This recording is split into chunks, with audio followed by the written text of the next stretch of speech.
औरत बहुत हैरान रह गई जब उसने देखा कि उसके खुद की विला पर किसी औरत ने कब्जा कर लिया था। और तो और वो धोखेबाज खुद को सीईओ की बीवी बताकर उसी को बेइज्जत कर रही थी। पर बात यहीं खत्म नहीं हुई। उसने स्कूल की टीचर को धमकाया कि वो लड़की पर चोरी का इल्जाम लगाए। अचानक लड़की के बैग से एक सफायर नेकलेस गिरा और बाकी पेरेंट्स ने तुरंत उसे चोर कह दिया। तभी औरत को याद आया कि उसके पति ने उसे बर्थडे पर ऐसा ही नेकलेस गिफ्ट किया था, पर उसे ढेर सारे गिफ्ट्स मिले थे, इसलिए उसे ठीक से याद नहीं था। जब लड़की ने चोरी के इल्जाम से इनकार किया तो इम्पोस्टर ने जबरदस्ती उसे जमीन पर घुटने टेकने और माफी मांगने को कहा। बेटी की सेफ्टी के लिए औरत के पास कोई चारा नहीं था तो उसे मजबूरी में इल्जाम कबूल करना पड़ा। और इम्पोस्टर को इससे भी सेटिस्फैक्शन नहीं मिला, इसीलिए उसने बाकी पेरेंट्स को इशारा किया कि वो औरत को थप्पड़ मारे। ये देखकर लड़की का दिल टूट गया, पर औरत ने दर्द सहते हुए बेटी से पूछा, तुम्हारे बैग में ये नेकलेस आया कैसे? लड़की बोली, इस पर आपकी नेम एंग्रेव है, इसलिए मैंने इसे बैग में रख लिया। तभी औरत को याद आया कि उसका सैफायर नेकलेस तो हमेशा उसकी ड्रेसिंग रूम में रहता था, तो फिर ये नेकलेस इम्पोस्टर के पास कैसे पहुंचा? उसने फौरन इम्पोस्टर से कहा, अगर ये नेकलेस तेरा है तो दिखा, इस पर कोई एंग्रेविंग है या नहीं? इम्पोस्टर घबरा गई। उसने कहा, ये टॉप क्लास ज्वेलरी है, इस पर कोई एंग्रेविंग नहीं हो सकती। पर टीचर ने नेकलेस चेक किया और उस पर औरत का नाम लिखा था। इम्पोस्टर पूरी तरह फ्रीज हो गई। उसे समझ नहीं आया कि उसके शॉफर पति ने चोरी का नेकलेस असली सीईओ की बीवी से ही क्यों चुरा लिया। अब सबूत हाथ में था। औरत ने सीधा इल्जाम लगाया कि इम्पोस्टर और उसके शॉफर ने मिलकर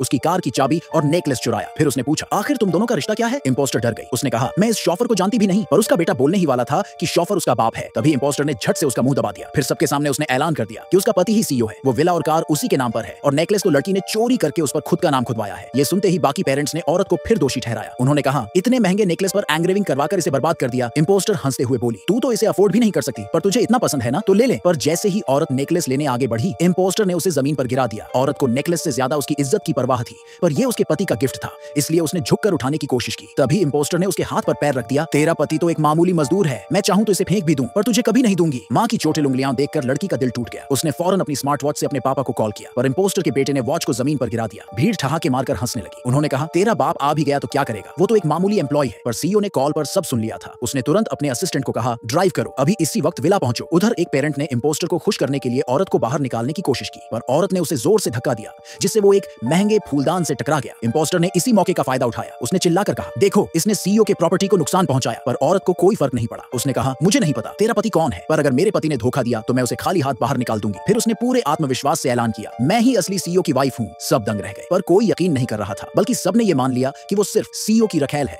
और एक औरत ने गुस्से में उसे थप्पड़ मार दिया। तभी इम्पोस्टर लड़की पर तंज कसने वाली थी, पर औरत ने पलटकर उसे 3 थप्पड़ जड़ दिए। पहला, किसी को बेइज्जत करने के लिए, दूसरा, किसी के घर पर जबरन कब्जा करने के लिए, और तीसरा, मेरी बेटी को बुली करने के लिए। इम्पोस्टर पूरी तरह गुस्से में पागल हो गई। उसने तुरंत सिक्योरिटी गार्ड्स को औरत को पकड़ने का हुक्म दे दिया। तभी एक नया अपॉइंटेड बटलर सिक्योरिटी टीम के साथ वहां पहुंचा, लेकिन वो नया था, इसलिए उसने असली सीईओ की बीवी को पहचाना नहीं। जब उसने देखा कि इम्पोस्टर के हाथ में सीईओ का एक्सक्लूसिव एक्सेस कार्ड था, तो उसने बिना सोचे समझे अपने सिक्योरिटी गार्ड्स को हुक्म दिया, इस औरत को सबक सिखाओ। पर ऐन मौके पर सीईओ की कार विला के गेट पर आकर रुक गई।